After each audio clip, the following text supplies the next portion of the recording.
Dasubiye kuba ramutsa ndabaye nikaze mese mudukurikira ku rubuga rwa televiziyo Renaissance. Incamake amakuru tugira tubashikirize ngo koba ari ukugabisha abamenyesha amakuru bagikorera mu Burundi biciye mu ijambo Wiri Nyamitwe umunyamabanga mukuru rero byo kumenyesha amakuru mu biro kwa Petero Nkurunziza igihe yabwiye bariko baratanga amakarata y'abamenyesha amakuru yavuga ko abamenyesha amakuru bakwiye kuzokurikira amatora neza batinjiye mu vya politike nk'abamenyesha amakuru bimenyesha amakuru vyasambuwe n'ubutegetsi mu mwaka wa 2015. Muri aya makuru muraza gukurikira Bonfils Niyongere umumenyesha amakuru yigenga ica bivuga ko nayo ngo uburyo bwa leta bwategerezwa gukoreshwa ku rugero rungana n'abarundi bose. Ikinyamakuru ABP nicategerezwa kubuza yuko abamenyesha amakuru baco bakora inkuru zijanye n'umugambwe SNL mu gihe uwo mugambwe usanzwe ugizwe na bamwe mu barundi kandi batanga amakori. Ayo makori kandi akaba ari yafasha ico kinyamakuru kubaho. Nayo ibihugu bitarashikirwa n'umugera wa Ebola ngo birakwiye gukora ibishoboka kugira uwo mugera ntushike muri ivyo bihugu, ariko na cyane bigafasha ibihugu byamaze kwandura uwo mugera kugira ngo navyo bishobore kugwanya uwo mugera vuba. Mukanya ni Donido.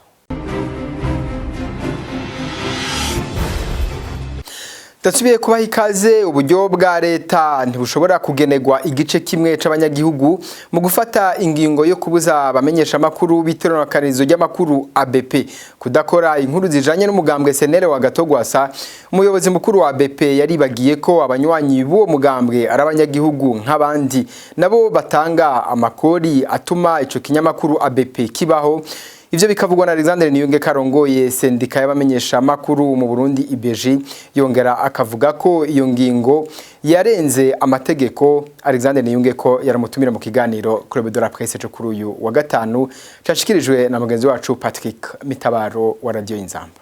Ni gihushana mu bisanzwe n'ikivyo uri umuyobozi w'ikinyamakuru ntushobora gusaba abakozi bawe ntimuzorondera amakuru, ahubwo babwira ati nukurondera amakuru menshi araba ubuzima bw'igihugu nkuko nibwirizwa nako n'itegeko rigenga umwuga ryo kumeza itegeko ryo kumenyesha amakuru naryo ritanga ubwo burenganzira. Aha nkerekana kandi ubwa kabiri yuko ari uguhonyanga iryo tegeko rigenga umwuga wo kumenyesha amakuru riha uburenganzira umumenyesha amakuru gukora amakuru yose araba ubuzima bw'igihugu ahariho hose. Kwitwaza rero ko ataburyo buhari wumva no kwitwaza kuko none wobuza abantu ngo ntimukora ayo makuru yango kubera ataburyo dufise tuzokora ayimbonera kure gusa canka ayo send drifted. Urumva neza yuko atari kibazo c'uburyo ni kibazo c'umutima ni kibazo cyo kutamenya gutandukanya. Kwa kunda abo bantu bamenye neza yuko ibimenyesha amakuru bari ko barongoye ni ibimenyesha amakuru bibayeho kubera hari amakuru y'umunyagihugu uwo ari we wese n'umusenera arimo. Ni ukuvuga yuko bategerezwa kumenya yuko bajya n'abakozi b'abanyagihugu kuko ni nabo babahera. Mu ntango y'indwi ku munsi watangirwa ko amakarata y'abamenyesha amakuru, Wiri Nyamitwe yari yasabye abamenyesha amakuru gukora neza mu matora. Wajejwe gutuma tumanako amakuru mu biro bya Petero Nkurunziza yasavye kutigenza nk'abanyepolitike bari bigize abamenyesha amakuru mu mwaka wa 2015, aho akaba yashaka kuvuga abamenyesha amakuru b'ibinyamakuru vyasambuwe na leta uwo mwaka nyene wa 2015. Kubwa Bonfils Niyongere umenyesha amakuru yigenga ngo uko kwari ukugabisha kubwenga abamenyesha amakuru bakiri mu gihugu. Bonfils Niyongere nawe nyene yari umutumire mu kiganiro Club de la Presse cyo kuri uyu wa gatanu.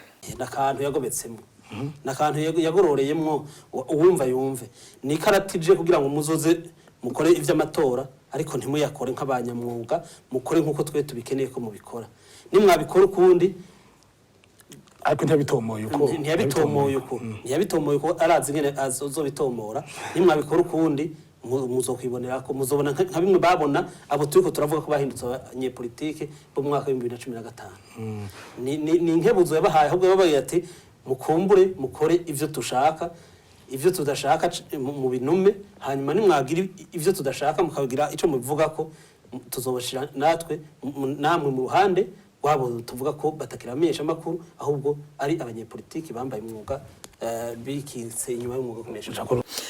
turabandanya n'amakuru twabateguriye ngo ugwaruka gogira ico ruterereye mu bijanye n'isuku hamwe n'ibindi mu gihe c'uburuhuko. Mukuru w'igisagara ca Bujumbura Fredy Mbonimpa akaba ararikira ugwaruka gose kwitabira ivyo bikorwa vyatangujwe muri uyu mwaka wa 2019. Duhejeje gutanguza icese isekeza ry'ibikorwa byo mu buruhuko bw'uyu mwaka w'2019. Twaba rero twashaka gushimira urwaruka mbere n'indongozi zaje kudushigikira, ariko tubararikira kubandanya ibikorwa mu mazone n'amakomine atandukanye babamwe. Ivyo bikorwa rero bitunganijwe bikurikira: ababarongoye bazobereka ingene bakora amatuta, hanyuma iyindi migwi ije mu nyigisho, iyindi migwi mu nyigisho zo kunisha igihugu, iyindi migwi ikore gusukura ikiyaga, kurwanya cacatsi cononera uburyohe ikiyaga cacu, no gufashanya imikobeko nabo muri mu ntara ya Bujumbura, hamwe no gusukura imiserege usanga kenshi zivye. Tukaba dusavye urwaruka kwitaba ibi bikorwa kugira dushobore muri iki kiruhuko dushobora kugira ibikorwa vy'iteka bishoboze gisagara gusa neza. Intumbero nyamukuru nuko ubwa mbere urwaruka rutogenda kwicara mu buruhuko, wogira ico ruterereye muri ubu buruhuko mu bijanye n'iterambere, mu bijanye n'isuku, mbere no kumenya ubumenyi bijanye no gukunda igihugu cyacu. Ugukangurira abanyagihugu mu kwirinda ubusuma bujanye n'amakori hamwe n'amatagisi nivyo ikigo OBR cyariko kirigisha abamenyesha makuru. Ibika byashikirijwe na Stanley Ngendakumana rero kumenyesha amakuru akaba n'umuvugizi w'ikigo OBR. Stanley Ngendakumana agasaba abamenyesha makuru ko bokora ibiganira hanini bijanye n'ivyo byo kugwanya ubusuma. Anye twabakoranije kugira ngo tubaganirire ahanini ivyerekeye ubusuma buriko buraba, ubusuma buba mu vyerekeye amakori n'amatagisi, ivyo twita mu gifaransa fraude fiscale na fraude douanière. Twabakoranije rero kugira ngo tubereke ingene ibintu bimeze uno musi, kugira ngo abamenyesha makuru nabo mu bikorwa byabo vya misi yose bamenye yuko uwo murimo mwiza wo guhagararira inyungu z'igihugu mu kugwanya ko kabi kerekeye forode nabo bafise umurimo, bafise ico bokora mu kwigisha abantu yuko bovavanura n'iyo ngeso mbi. Abantu ndiko ndavuga abadandaza canke abandi bantu bo mu mirimo itandukanye, kuko urwo rugamba si urw'ikigo OBR conyene, nubwo abamenyesha makuru abatwakoranye, nubwo abandi bantu bo mu nzego, ariko icambere nuko bamenya yuko forode uko ikozwe, yaba forode yinye bagira baciye ku mipaka y'igihugu canke forode abadandaza bagira bakoresheje impapuro n'ayandi manyanga nkuko mwabibonye abahinga babibasiguriye, mu mpapuro, mu kudatanga fagitire, mu guca mu binwabi, mu kuvuga ibintu bitari vyo bazanye bakuye hanze y'igihugu.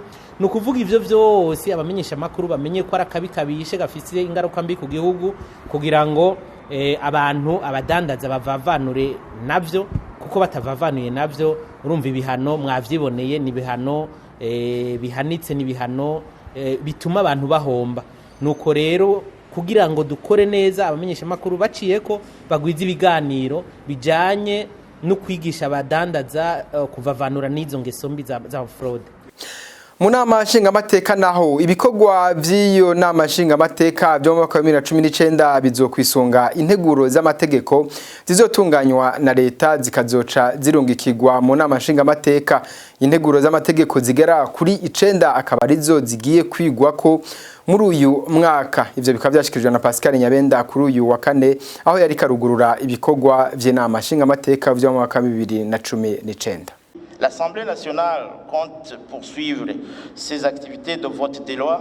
Inama nshingamateka izobandaniriza ibikorwa vyayo mu kwemeza amategeko, gukurikirana ibikorwa vya leta, guserukira abanyagihugu no gukarihiriza ubwenga abashingamateka n'abandi bantu bafasha inama nshingamateka. Mu bijanye no kwemeza amategeko, ibikorwa vy'inama nshingamateka bisanzwe vyo mu mwaka w'2019 bizokwisunga integuro z'amategeko zizotunganywa na leta zikarungikwa mu nama nshingamateka arizo zizi. iya mbere ni integuro y'itegeko yo kwemeza amasezerano ahindura ubwa kabiri ugufashanya hagati y'ibihugu bigize Afrika, Caraïbe na Pacifique, atewe ko igikumu na leta y'u Burundi ku ruhande rumwe hamwe n'ishirahamwe rya Buraya n'ibihugu birigize ku rundi ruhande, yemerejwe i Cotonou ku igenekerezo rya 23 ruheshi umwaka w'ibihumbi 2000, ahindurwa ubwa kabiri i Luxembourg igenekerezo rya 25 ruheshi mu mwaka w'ibihumbi 2005. Integuro y'itegeko ryemezwa na leta y'u Burundi ku masezerano yo gushiraho igisirikare rusangi mu bihugu vya Afrika bikoresha ururimi rw'icongereza. Ubwa gatatu, integuro y'itegeko yo gutunganya imiti, kwiga neza ibiraba amafarumasi. Ubwa kane, integuro y'itegeko rizokwerekana aho komine ya Buhayira igarukira ni komine ya Mugwi mu ntara ya Cibitoke. Ubwa gatanu, integuro y'itegeko izoraba urudandazwa rw'igitoro n'ibindi bijanye navyo mu Burundi. Ubwa gatandatu, integuro y'itegeko izokwihweza amatagisi ava mu bidandazwa. Ubwindwi, integuro y'itegeko rijanye n'amatagisi ava ku rudandazwa urwo ari rwo rwose. Ubw'umunani, integuro y'itegeko rijanye n'ingene amategeko ajanye n'amakori yubahirizwa. Ubw'icenda, ni integuro y'itegeko rizotunganya ukundi ukorohereza abakora ibikorwa byo kunonora imitsi. De loi portant réorganisation et promotion des activités physiques et sportives. Mu bijanye n'ingwara ya Ebola, umupaka utandukanya igice ca Rubavu mu gihugu c'u Rwanda n'igisagara ca Goma mu gihugu ca Kongo ntihigeze bugagwa nkuko vyamye biravugwa ku munsi wa kanoheze kubera ikiza ca Ebola kivugwa mu gihugu ca Kongo. Dr. Diane Gashumba, umushikiranganje w'amagara y'abantu mu gihugu c'u Rwanda, arabeshuza ayo makuru akavuga ko ibikorwa vyakorewe ku mupaka vyari bijanye no gusuzuma abinjira mu Rwanda, ariko harimwo no guhimiriza abanyarwanda kugira bagabanye kuja muri ico gihugu ca Kongo, ariko ntibigeze batanga itegeko ryo kutajabuka umupaka. Kurikira umushikiranganje w'u Rwanda ajejwe amagara y'abantu Dr. Diane Gashumba. Bamwe bavuze ngo umupaka urafunze, abandi bati ntufunze. Meya ati twabujije abaturage, icyabaye nk'uko meya wa Rubavu yabivuze, twigishije abantu kandi turakomeza no kubigisha. Turabigisha mu midugudu ariko turabasanga no ku mupaka. Turanakomeza n'ejo muzatubona, muzabona abakozi mu bitaro bya Rubavu, muzabona meya, muzabona abayobozi b'inzego z'ibanze, muzabona polisi babwira abantu ngo nyaboneka mwijyayo. Sibyo? Nyaboneka mwikwambuka. Umurongo w'abantu babaye muremure, abantu bakerewe n'icyo koko byabaye, ariko ikigendewe no kubabwira ngo tubishoboye twababwira ngo rwose ntihagire uwongera kwambuka. Ikindi kandi nuko kugira ngo umupaka ufungwe hari urwego rubyandika rukabisinyira. Urwego rushinzwe abinjira n'abasohoka rukavuga ngo uyu munsi umupaka urafunze guhera isaha iyi kugera iki. Mwagiye mubibona hari igihe imipaka bafungaga amasaha. Noneho bigezeho kuvuga ngo igihugu gifashe icyemezo cyo gufunga umupaka, ntabwo ari uko byatangazwa, hari urwego rwabitangaza. So nta mupaka ufunze rero kugeza ubu, ariko turakomeza kureba, turakomeza gukurikira, turakomeza kuganira na bagenzi bacu mu gihugu cy'abaturanyi cya Repubulika Iharanira Demokarasi ya Kongo n'ubuyobozi bwa WHO, OMS, turakomeza kubireba uko bigenda. Ubwo ni twebwe n'ubundi buyobozi n'izindi nzego dushobora gufata icyemezo runaka, ariko kugeza ubu nta mupaka ufunze. Ubu noneho tugiye no kongeramo imbaraga, abantu batonda umurongo bajye binjira neza. Ejo nabyo mutazabibona mukavuga ngo ariko abantu barimo gutinda ku mupaka. Reka batinde bari bapimwa, nta muntu uduca muri bumwe, kuko murabona hariya kuri petite barriere abantu binjira ari benshi. Ziriya thermometre rero zikoreshwa n'intoki tuzabashyira ku murongo neza, umuntu agiye yinjira yapimwe neza, yasuzumwe neza nk'uko bikwiye kuba bigenda. Dr. Diane Gashumba arongera agahumuriza abanyarwanda eka n'abahaba bose ko ico kiza kitaraboneka ku butaka bw'u Rwanda gushika kuri uyu munsi. Agahamagarira abantu bose gukora ibishoboka kugira ico kiza gikingwe hakiri kare. N'ubunyene Dr. Diane Gashumba. On a la capacité au niveau de nos laboratoires turafise ubushobozi bukwiye amalaboratoire arashobora gupima iyo ngwara gushika ubu hari abantu bitiranya ibimenyetso bimwe bimwe kuko Ebola ifise ibimenyetso bishaka gusa n'ivy'izindi ngwara nico gituma rero atakugoheka tuguma ducunga ko iyo ngwara itibonekeza ahanini dukorana n'abajijwe intwaro bo hasi abaganga basanzwe baravyigishijwe mu bitaro bitandukanye eka n'abandi basanzwe ariko baronkejwe inyigisho ku bijanye n'ikiza ca Ebola abo bose bariko barakora ivyo bashoboye bafatiye ku bimenyetso ariko ibipimo vya laboratoire vyo nyene vyo bifatirwako gushika ubu rero twokwemeza neza ko atangwara ya Ebola irigere yibonekeza ku butaka bw'igihugu c'u Rwanda nico gituma dutegerezwa kubana yadukora ibishoboka vyose twebwe rero nk'abanyarwanda nitwe dutegerezwa kugira uruhara runini imbere yuko batemberera mu Rwanda nabo bagira ico bakora mu kurwanya kwicukiza ca Ebola gishika mu gihugu c'u Rwanda